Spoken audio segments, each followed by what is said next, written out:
കേരളത്തിൻ്റെ ചരിത്രത്തിൽ പുതിയ അധ്യായം കുറിക്കുന്ന ഒരു തെരഞ്ഞെടുപ്പായിട്ട് ഈ തവണത്തെ സംസ്ഥാന നിയമസഭയിലേക്കുള്ള തെരഞ്ഞെടുപ്പ് രേഖപ്പെടുത്തപ്പെടും.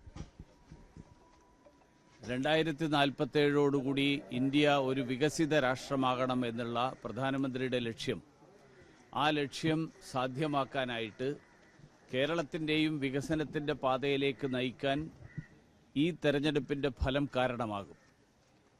ദേശീയ ജനാധിപത്യ സഖ്യം കേരളത്തിൻ്റെ രാഷ്ട്രീയത്തിൻ്റെ ഗതി നിശ്ചയിക്കുന്ന ഒരു ശക്തിയായിട്ട് മാറുന്ന ഒരു തെരഞ്ഞെടുപ്പായിട്ട് ഈ തെരഞ്ഞെടുപ്പിൻ്റെ ഫലങ്ങൾ അറിയപ്പെടും.